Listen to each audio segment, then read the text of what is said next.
You're a parent at one point or another, you're going to wonder, man, how's my kid's self-esteem? And we're all going to want them to have a high level of self-esteem. But one thing that I ran into is like, how do you build self-esteem? Is it by the way they dress? Is it make sure their hair looks right? They got the right shoes? They're always looking fire? You always get to that point. They got to feel good about themselves. So how do they make themselves feel good? Or do you praise them all the time? But they're always getting your praise. Eventually, they're going to, are they going to believe you, or are they just going to be like, oh, you're just saying that. You have to say that you're my dad. You have to say that you're my mom. I ran into that too. This is the 3 best ways I found that you could build help your kids build their own high level of self-esteem. Another word for that is self-love, confidence, self-confidence. It's all the same thing. So you got to understand that it's all the same thing. We'll call it self-esteem. Throughout the video, I'm sure I'll bounce around. I'll call it self-esteem. I'll call it self-confidence, confidence. It's all the same. So I'll show you how I've done it, because this goes to any level of your kids, whether they're little kids, and I'm not talking babies. I'm talking once they start kind of getting their social skills together, maybe 6, 7, some earlier, I'm sure, but I think it's safe to say that about 7, they're already involved in some sort of sports or some sort of socializing, whether it's at school, if you homeschool them like we did. It could be like, well, the later one we did, and the later part of the schooling we did, which that's a whole other video, but staying on topic would be, they're already socializing with the neighbors, with friends, sports, schools, whatever. Or all the way to where we still love them to pieces, sometimes probably more than we should. They're adult kids. Some of us already have adult kids, and you're wondering, how can I help them build a high level of self-esteem? Or you see it, you're like, man, I know they got it, but they don't got it. I know that I know their potential, but they don't trust themselves. They don't believe in themselves. That's a lack of self-esteem, self-confidence, self-love. And it's true. If you see it and it's like, man, they don't seem like they believe in themselves as much as you do, because us as parents, we see their potential. We do, because we've known them kind of longer than they've known themselves, because they didn't know themselves at 2, 3, and 4. Now that they're 7, 8, 28, they don't remember them, but we do, and we knew what they were capable of. We knew how they persevered when they would take their first steps, and get up and try again, or when they were in sports and they couldn't get that basket in, or hit the ball or throw the ball, and they would persevere, just keep on going. They had that perseverance, and then they kind of lost it in their journey of growing up. So we know their potential, and we see that they're kind of like low key, they don't see it themselves. We want them to see it. So how do we do that? I got 3 tips I could show you, and if you stay to the end, I'm going to give you a bonus one that pretty much ties them all together, and it really, I hope it'll give you the chills when I say it, when I share it with you. But you got to stay to the end for that one. And the reason why I say that is that I got to share 1, 2, and 3, 1 through 3 first, so 4 will make sense. The bonus one will make sense. So they almost seem like so simple, but they'll help. Exercise is number 1. I know I'm already going to lose some parents. You're like, that's not going to help. It does. It does. You do it first at any age, whether it's going to be a little easier for you if they're youngsters, if they're tinies, if they're smalls, because you're the example. You're molding them. You're putting them, giving them, showing them what to do. They have to listen to you. They're minors, they're babies, they're kids. They're going to tell you. You're looking out for their best interest, for their safety. So imagine if you start teaching them at 6, 7, 8 that they have to exercise every day, and you make exercise not a burden, but you make it fun. And you see the value, and you give them prizes for exercising. And you teach them that, hey, you know what? This is to make you feel good. Look at it, I'm so proud. Most people, you see any kids exercising, you're actually exercising. And you start giving them formal exercising, not just, although play is exercising, sports is exercising, of course, going out riding your bike, running around, playing with your friends, but also give them that formal exercise, that exercise that everybody doesn't want to do, but they know that they should, especially us adults that get up in the morning and let's stretch. This is already exercising. Let's stretch. Come on. And they do, and you're proud of them. You give them a hug. You give them that encouragement, that prize, that not just like, well, you didn't stretch, but you're still a good kid. No, we start building that honesty. I'm not going to tell you that you're good if you're not. That's tough to say, but that's one rule that I did follow whenever they grew up, and it built trust. I'm never going to lie to you. If you're no good at that, I'm not going to tell you that you're good at it. I'll tell you good job, good for trying, but I won't tell you that you're good at it when you're not. I'm not going to fluff it up. That just doesn't work. What I built 28 years forward is trust. If I say you're killing it, they trust me because like, okay, he wouldn't lie to me. If I'm killing it at this, that means he sees something that maybe I don't. That took 28 years to build with my oldest kid. I'll never lie to you. Hey, you're not that good at it, but way to try. At the moment you'd even hear other parents and stuff like, well, that's mean. No, that's loving lies. I'm building trust. It worked out. 28. Now they know. Hey, you're good at that. You should do something with it. Whatever you want to do, it's up to you. I'm just telling you the truth. Anyways, back to exercise.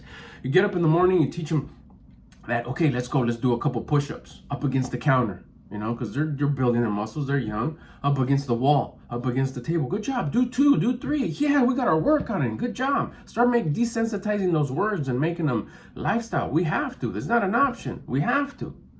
Just like we shower, we brush our teeth, hygiene, aesthetics. Make sure your clothes is pressed. Make sure you look good. Stop wearing your sweatshirt all crooked, nice and sharp on all 4 corners. You gotta look good. It's your image. It's you. But also, how do you feel? We're going to make you feel good. There's that feeling again.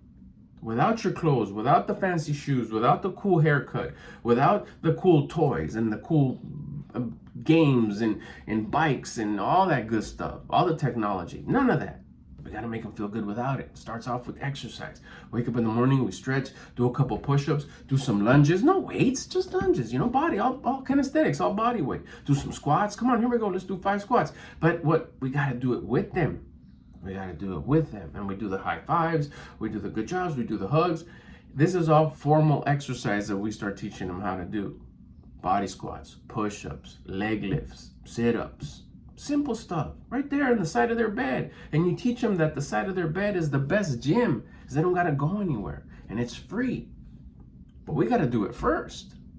So we do. That's one. It builds a self-esteem. Why? Because they're doing something. They're starting to build something that they don't even know that they're building. At the moment, it may be giggles. It may be fun. And you may not see self-esteem. But remember, they're going to get to that point where they start learning about themselves and questioning themselves, and hormones start going all weird and stuff. 12, 10, 9, 13. It's different for all kids. Imagine by then they still have that discipline. They still have that habit of exercising every day. Do you realize how different their development will be if they have been exercising since they were 6? And they don't question brushing their teeth or taking a shower that much anyways when they do get to those testing years, to those transition years when they go from kids to young adults. Imagine if maybe they fight it and they don't do it every day, but they do it 6 times a week, and they know that it's just something that you have to do. Or you remind them, hey, don't forget you're still a minor and you're still here. Make sure you get that exercise in, and they see you doing it every day, and it gets them from maybe being a level 10 challenging teenager to a 5 or a 4. How pleasant would that be? And you're continuing that good habit. They feel good. It's like, man, I look good. That's right.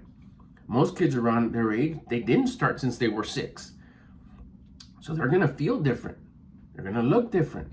They're going to have lower self-love, self-confidence, self-esteem. So there you go. There's one. Number 2, that's exercise. Number 1, exercise. Diet. You start teaching them how to eat healthy. You start teaching them how to track their food. It's not at all about what do you want to eat. It's like, what should you eat? And of course, you do have treat days. Never call them cheat days. That's encouraging to be a cheater. Don't be a cheater. You don't be that. You don't want to do that. That's a bad habit to have. But do give yourself treats for staying on your discipline game. Good job. So you teach them how to eat. Someone like you should be eating this. You got your macros, your proteins, fats, and carbs. You start teaching them a real basic, just the basic fundamental of, if you know, you know. Now it's the law of exposure. If you're doing it, if you know and you don't do it, you'll suffer the consequences. And you can't plead like, oh, I didn't know. Yeah, you did. I taught you when you were 6. I started to teach you. Which ones are your proteins? Oh, those are these. Lead by proteins, less carbs, low fats. As simple as that. At least they know. So when they're at school or when there's like, they can make a choice, but they know, did you hit your proteins today? Like, oh shit, okay, dude, the majority is protein. Make sure it's low fat protein, and make sure you get your carbs in there too. Imagine by the time that they're 9 or 10, they understand their macros at a basic level. And they know that you're cooking and you're putting the foods together, whether you have them ordered, even if you go to the fast food, even if you go to the drive-thru, there's options. Should you go get the fry food, or should you go get the option where you can get grilled chicken and white rice and maybe the low-fat wrap or whatever? There's options. There's options. Even if you go to the frozen food section, there's options. And if you start teaching them that discipline of, yeah, it is difficult. If it was easy, everybody would do it. But you start getting that mentality, that mindset, that habit of tracking your food, it builds what? Discipline. Discipline rewards you with confidence. There's that self-confidence, self-love, self-esteem. That's what we want to build. You start teaching them that at 6 or 7, you got to have a snack. You got to have a treat. I'm hungry, whatever. All right. If we lead with protein, with low fats, protein with a little bit of carbs, less amount of carbs and low fat, one, they're not going to always be as hungry. They're not always going to be as hungry. There's a fly in the room, and I got 2 fur babies in here. Sorry, they just scrambled to get. If you probably heard their paws at the floor. Because they're going to have that nice full belly of proteins. They're not going to have empty calories. Not saying that, oh, you should never have treats or anything or be kids. No, I'm not about that. This is just, remember, we're building self-esteem. So if we teach them the general direction on where to go, exercise, diet, get you dialed in. Lead by that. You want a snack? Okay, well, what about having snacks that lead with that? They're heavy on protein. Doesn't mean you're not going to have a treat snack. Why not? It's fun. It's life. Let's enjoy it. But if that's all you have, then you're going to wonder, like, why don't they have any confidence? They have so much potential. Well, yeah, you never taught them that part when they were 6, 7, 8, 9. Now they're 13, 14, 28. They got bad habits. We teach them the good habits. How to exercise, how to track their food, how to stay on a healthy, nutritious diet, track your macros at a fundamental level when they're youngsters. And even when they're 28, start off with the fundamentals. Look at how you eat. We need to structure that a little bit different. It'll change things. Guaranteed. It happened with me. The third one, we're almost to the fourth one. That's where game comes in. Wake up time. What time do they have to wake up? For school, for responsibilities. Days off doesn't mean sleep in. That's a common misconception that we you get to sleep in. It's Saturday. It's that. Why? So you get up for someone else early, but for you won't get up? You should get up earlier than you have to every day. Why? Because you teach them that shows gratitude. Everybody else sleeps in. Do you want to be like everybody else? Or do you want to win? So let's say, you got to get up for school or whatever. You got to get up for your responsibility. Typically for youngsters, right? You got school. You got to get up at 7.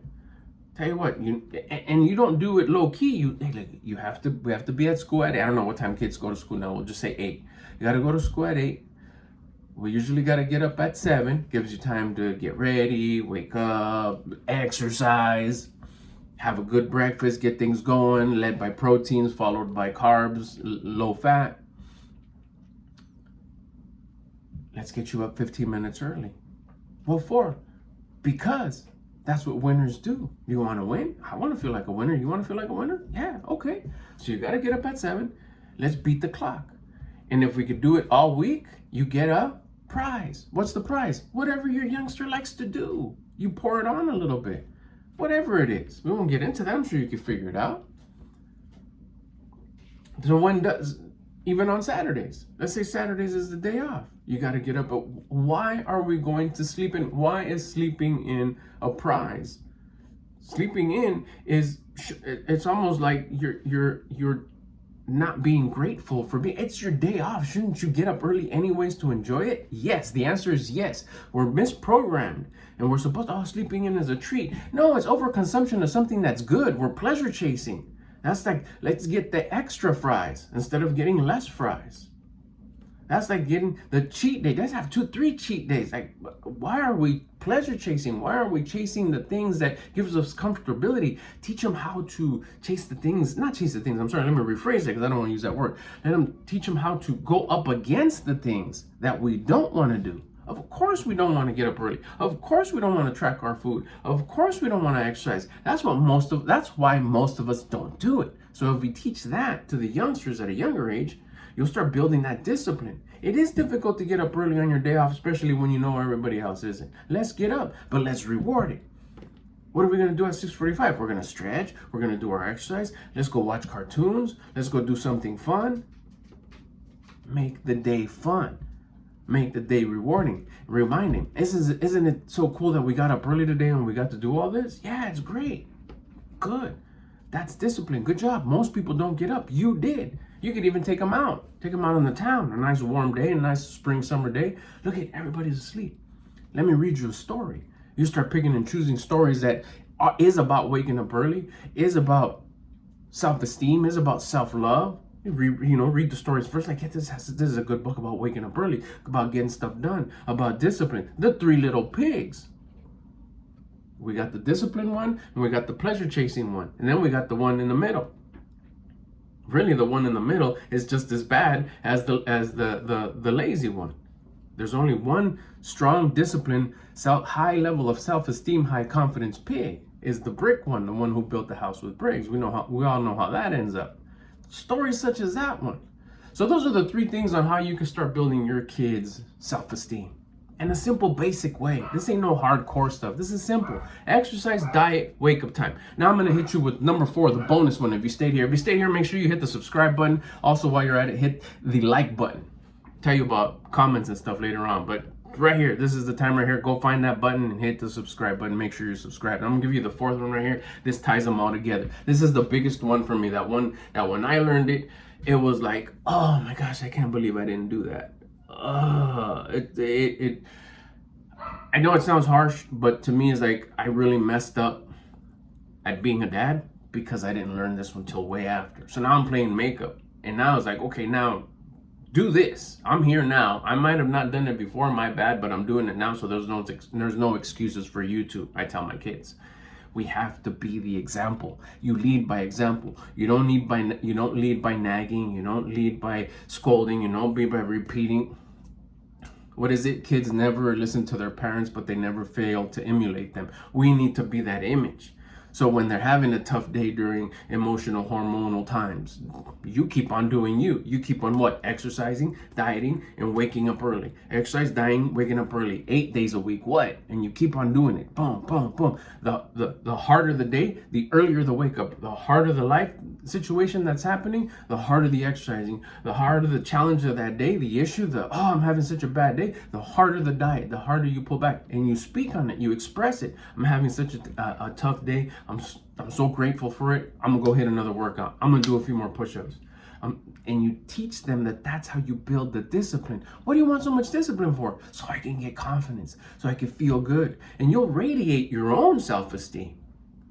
And how do you think your parents are gonna feel wherever they're at, whether they're here or they've transitioned and they still have access to us? I don't know how it is afterwards, so I can't tell you that part, but if they did, how proud of